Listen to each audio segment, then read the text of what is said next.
My question to you is, when's the last time you celebrated personal achievement?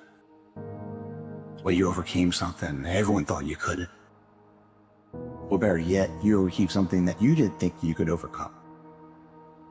That's a celebration right there that takes your breath away. You wonder how you ever live without it. A warrior is a motherfucker who says, I'm here again today. I'm here again tomorrow. It's a person that puts no limit on what's possible. When you are consistent in anything in life, results will come. They will show. That's a fact. You don't know how long it's gonna take, but if you keep going, you will eventually get your answer. The problem is that a lot of you guys quit. You never know what the result would be. So it would always be a big what if story. I don't want to know what ifs. I want to know. The solution to your problem is not going to be found in the problem. It's not going to be found in there. You have to get out of the problem so that you can look at it, make an assessment, and you can assess how to solve the problem or whether you need to solve the problem or not. This is the part of your life where you stop running from the past pain and start using it. Not as a weight, but as a weapon. You were built for impact, built for leadership, built to shift atmospheres. See, the enemy tried to take you out early because he knew what was inside of you. No more hiding. No more playing it small. When you're in the middle of a struggle, it never seems like you're going to get out of it. And it's so difficult for people to trust the process or to trust that it will get better. All of you know what I'm saying is the truth. Hard work looks horrible. Your energy is your currency. Spend it wisely. Every person in your circle is either fueling your fire or feeding your doubt. And if you're constantly questioning your worth, it's probably not you, it's them. So protect your energy like it's sacred, because the wrong people will cost you everything. Everyone thinks you're crazy until it works. You always have to be the person who roots for you before everyone else does. And it's usually a single clap in the auditorium for a very long period of time. It is a slow clap that's just you, rooting for you. People struggle to do things alone. And the path of the exceptional person is one of an exception, which means that you are not with other people. And rather than fighting that, see it as an indicator that you're on the right path. Because if everyone else were cheering you on, then it means you're not in the right place, because it means you're just like everyone else, and that's not where you want to be. You owe it to yourself to not just dream, but to act, to use every last bit of potential and turn it into excellence. You owe it to yourself to do what you promised. If you give up on your dreams, what do you have left? Nothing. I can't live that way. I have to live on the edge. If you want something bad enough, you can't let anybody tell you you can't do something. I'll repeat that. If you want something bad enough, you can't let anybody tell you you can't do something, not even yourself. Everybody thinks they can have the perfect decision. There is no perfect decision. There's just life. Who am I? What do I desire? What do I know? The reason you have memory isn't to remember the past. The reason you have memory is to not do the same stupid things again in the future. That's fundamentally the reason. And so you remember some things and you don't remember other things. And your memory has a shape, and these stories fit into that shape. And so at minimum, the stories have evolved to adapt to your memory. Now, I would say since your memory has evolved to adapt to the world, that implies that the stories have evolved to adapt to the world. Ultimately, what we're trying to do is get to a place of stillness and clarity and focus so we can be 100% locked in whatever we're doing. That's what this is all about. And sometimes you're flashing forward, sometimes you're looking to history for perspective, sometimes you're emptying your mind entirely. Every situation's got different handles, and you grab onto the right one at the right time. What you believe will dictate your thoughts on a moment-by-moment basis. So if you believe that, money is hard to make, as a simple example, you're not going to have ideas or thoughts around money that would be lending to making it easily, right? So what you believe dictates what you think. And they're always aligned, right? Your beliefs dictate your thoughts, dictate your emotions, dictate your actions, which produce your results. And your results, when you look at them, then just reinforce the original belief. And so we're caught in that construct, right? But the linchpin is the belief system. So the question is, how do I actually change what I believe? If my beliefs really do dictate my destiny, right? Which is, I'm not the only person suggesting that. The question becomes, how do I change my beliefs? And in that is an inherent challenge, because by definition, beliefs are that which are true.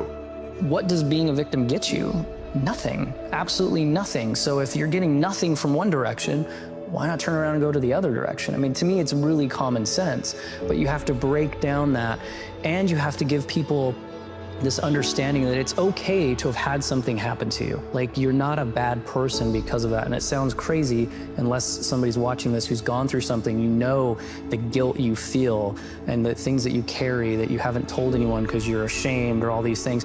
That's okay. But continuing to allow it to affect you, that's on you. That's not on the abuser, that's not on the situation, that's on you. It's a choice you have to make of, I am no longer gonna let this happen.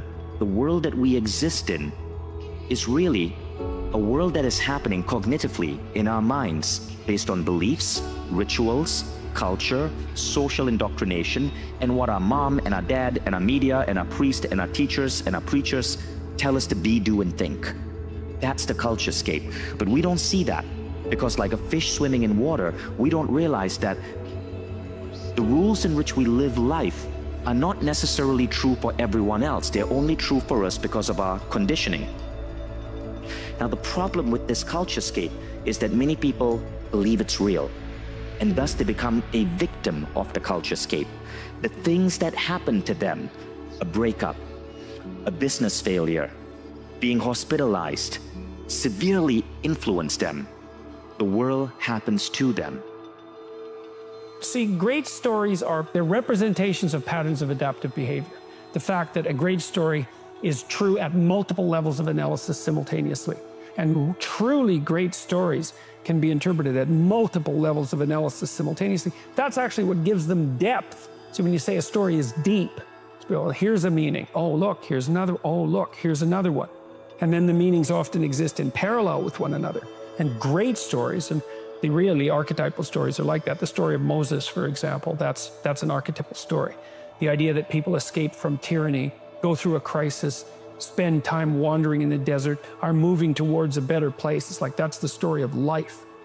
How we look at the world is, the world is objective, but how we look at it determines what we're going to be able to do to it. Epictetus says, it's not things that upset us, it's our opinions about things, right? And so realizing like, oh, okay, the world is objective. My opinion is what determines everything. And by opinion, he means judgments, right? The other, he says, it's not things that upset us, it's our judgment about things. So it's really maybe judgment's a better word than perspective. I would either be in a powerful state of being, states like joy, curiosity, excitement, calm, peace, passion, or I would be in a primal state of being, boredom, anger, frustration, some form of fear. I'm always in one of those two states, and I'm never in two states at one time. Those map beautifully to the sympathetic nervous system and the parasympathetic nervous system, right? So at any moment, we're either in fight or flight or we're in rest and relaxation. Through my journey, what I realized was the only cause of that switch to be flipped was my own thinking. The meaning that I was giving the experience. The experience itself wasn't dictating whether I was in a primal state or a powerful state, whether I was in sympathetic fight or flight or parasympathetic rest and restoration or relaxation. It was the meaning I was giving the experience. And so that meant that all of my personal suffering was within my own control. I needed to start controlling the meaning I was giving the experiences of life.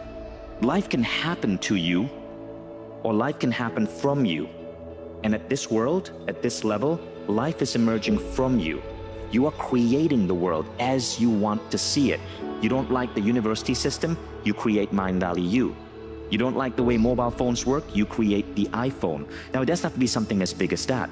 It could be the way you hack your education. It could be the way you start your business. It could be the way you told your parents that you were not going to blindly follow their fundamentalist religious ideas, even though they had been part of your family for 300 years.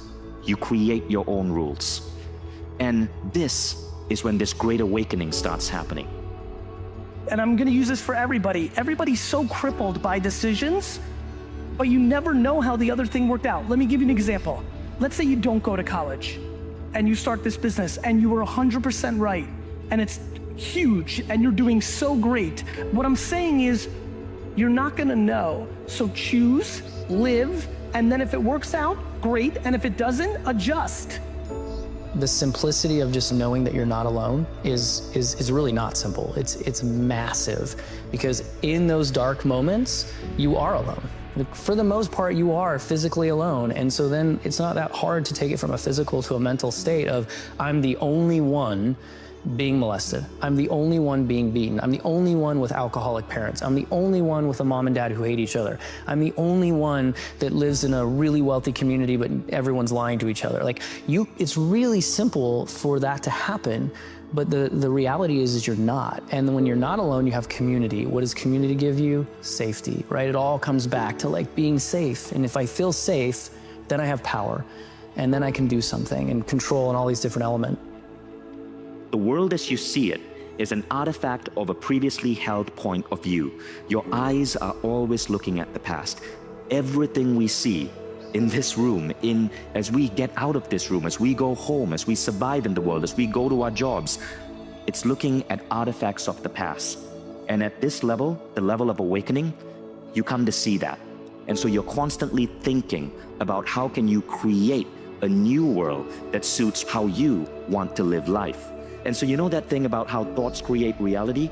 At this point, it's true. And it's not the mumbo-jumbo version of your mind creating reality. Not that that's not real. Here your thoughts are actually creating reality because you are questioning the cognitive plane. You are questioning the rules and the assumptions and the cultures and the beliefs that we hold on to so tightly, thinking they're real. Many of these have hit their expiration date, but people still leave it in their fridge like sour milk. Now what you're doing is opening the refrigerator door, looking at what rules, what beliefs have hit that expiration date and discarding it, and then creating your own stuff to put in that refrigerator. Believe that life is working in infinitely intelligent ways for our greatest growth, our greatest prosperity, our greatest evolution, that at any moment it's a moment of perfection, right? That it is supposed to happen. And so in that we can live with acceptance, we can live with surrender. We may not actually see it in the moment how it's working for us, but we can choose to trust that it is if we want to. Of understanding that you're in control. You control your destiny. You can create what you want to create. You have gifts that nobody else on the planet has. You have talent. You have everything. Everything you need to become whatever you want is right here. And I don't care what the limitations are. Physical, mental, spiritual, I don't care. Everything is there for you. Go forth. Be a visionary.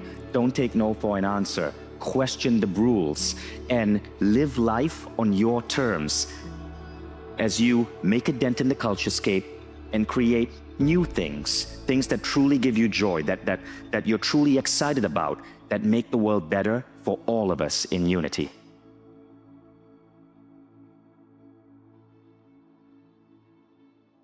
Are you interested in achieving these goals?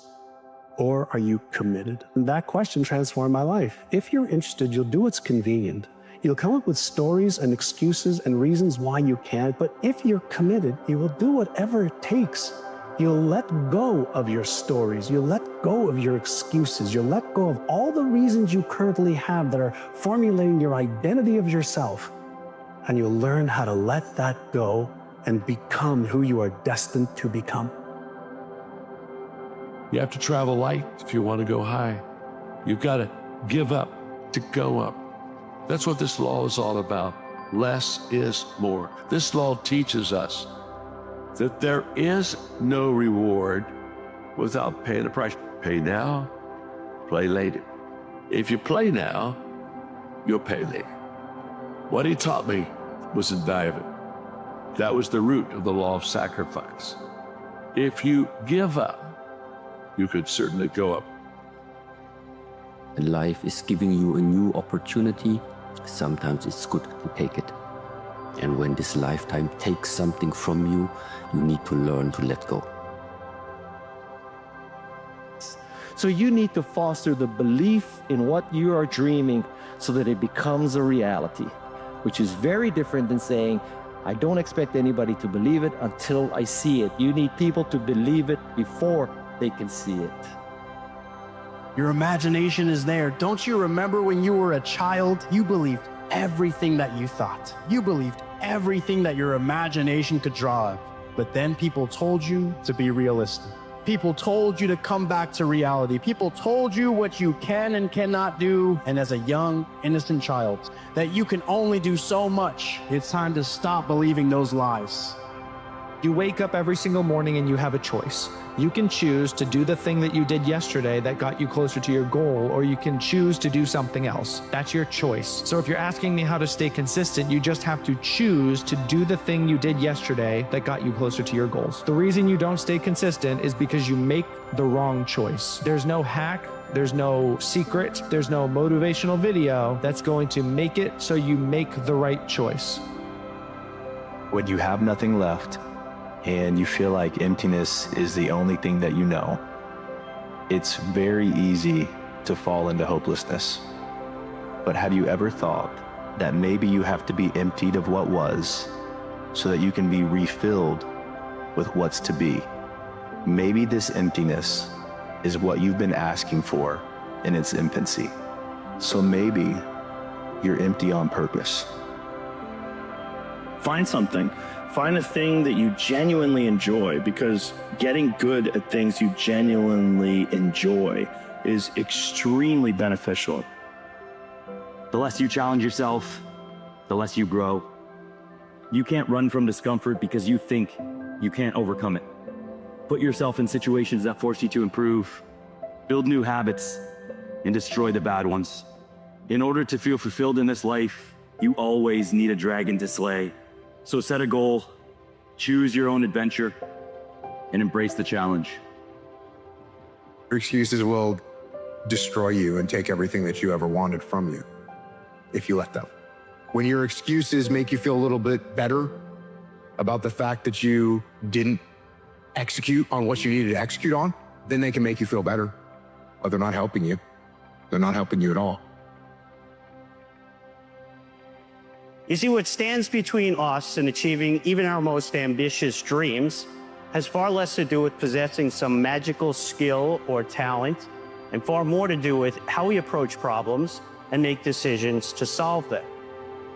You're living on frequencies. Now, when you think of something, what you've done is you've flipped your brain onto a higher frequency. The very fact you can see it is all the proof you need to know you could get it. What you have to do is raise your level of consciousness to that frequency, and then you will attract whatever's on that frequency, all the good you need to manifest the idea. Any idea that's held in the mind, that's emphasized, that's either feared or revered, so it could be bad or good, will begin at once to clothe itself in the most convenient and appropriate form available. It starts to move into form. The way that I see it, given that we don't know the future, given that much of our motivations are invisible to us, we're not a crystal pond that we can see into, you have to have some form of delusion about what's going to happen in the future. You're trying your best to see the way that it's going to be, but given that the glass could be half empty or half full, why not have a delusion that's going to be useful to you, one of hope, even in the face and the understanding that things might be difficult and that there's going to be obstacles. Even when I do not feel like doing something, to do it. That my brain doesn't dictate how. My brain does not get to choose. My brain can feel a certain way, but it's not going to choose how I behave all the time. I just can't let it do it anymore. I'm going to have setbacks, I know. But if I'm feeling bad, that doesn't mean I'm doing bad. That doesn't mean I am bad. That doesn't mean that I can't still take some action. Leonardo da Vinci famously said, God will sell you anything at the price of labor. And that is true. So what you have to do is, if you want something, you have to work for it. And most people that think that the world is based off of luck have never truly worked for something. Not enough to understand that luck does not exist. It's merely a game of probabilities. You work hard, you work more, you work longer, and eventually you can increase your odds of success. and you have to increase your probabilities by increasing your skill set. Do it sad, do it angry, do it heartbroken, do it miserable, do it excited, do it energized, do it happy, do it tired, do it confident, do it discouraged. Do it anyway. However you got to get it done, make sure it gets done. That's what separates the winners from the losers. That's what separates those that get what they want from those that only talk about what they want. So whatever you got to do, get it done.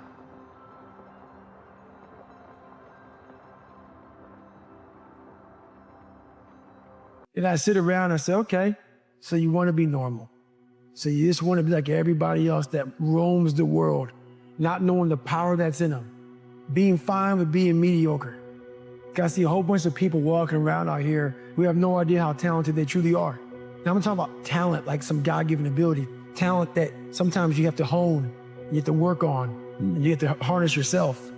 And they just walk around just clueless to how powerful they are. The thing is, man, it's always going to be a party. There's always going to be a time to celebrate and a time to join friends. And I mean, the bars are always open. It's always open. No matter how old you are, they're always open, you know? What's not always open is the opportunity to check the box in life. You know, achieve your dreams. That's not always open. The more I listen to this, the better my life gets. If they don't have what you want, don't listen to what they say. There's no greater waste of time than justifying your actions to people who have a life you don't want. It's okay to be afraid. It's okay to wonder, will you make it? Do you have all the talent, the skills that are necessary to go to the next level? Everyone has fear. But you can't allow fear to cripple you. You can't allow fear to stop you. What you have to do is remember that courage is simply when prayers have covered over fear. The human spirit is by nature an enduring spirit. Endurance is more than a mere word. It is an art of not just surviving, but thriving in the face of life's most formidable challenges. This grand journey of life is simply a symphony of experiences that include moments of pure joy and periods of profound hardship. It is easy to celebrate the highs, yet during the lows, we discover our true strength and capacity. Champions aren't found on the podium with their hand up. No, champions are found in the lab studies, the thousands of hours of hard work when no one's watching. That's what makes the will unstoppable. When you're here and no one else is, and you're pushing yourself harder than anybody with no one around. Inside your heart, inside your soul, you must see yourself achieving and doing what no one in your family has ever done. You must see yourself as the one who is the generational curse breaker. You have to see yourself as the person that is going to be strong enough to lift the family out of poverty. You have all the skills and all the talent. All you have to do is surround yourself with people who will encourage you and challenge you to grow. Don't take the easy route. Your ego must die. Who you are today is no longer resourceful for who you're going to be, who you are to be next. For you to fulfill your greatest purpose here on this planet, in this lifetime, you have to have multiple deaths to immature versions of yourself so that you could be reborn as a stronger version of yourself. That's how the process goes. There's a moment when every boy realizes no one's coming to save him. And that's when he becomes a man. No one's effing coming to save you. Doubt is such a strange thing. I mean, it's, you know, there'll be times where you succeed and there are times that you fail. So wasting your time doubting whether you're going to be successful or not is pointless. It is. I mean, you just put one foot in front of the other, you control what you can't control, and then you see what the outcome is, right? If you win, great, you're going to have to wake up the next day and do the journey over again. If you lose, it sucks, but you're going to have to wake up the next day and do the journey all over again anyway, right? So it's really pointless to sit here and debate or have doubt or this, that, and the other. You train as hard as you can, and you step out there and you let it flow. When life gets dark, I mean at the darkest of times, there is a light within ourselves that can guide us forward. We have the choice to follow that light that personal, enduring light that can carry us through on to victory. We are not victims, we are victors. Listen to your inner voice. You are a victor. You will succeed. You will come out on top. The best version of yourself is yet to be revealed to the world.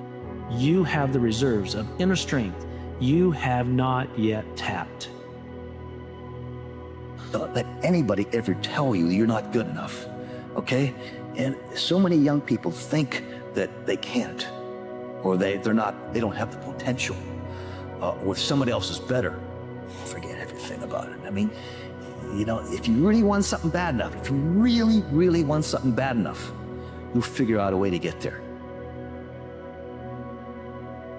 I think having a sense of urgency is very beneficial, and understanding that your time is limited can aid you greatly. I think knowing that this is a temporary time, that we have finite lifespans, there's great power in that, because it motivates you, it gets you going.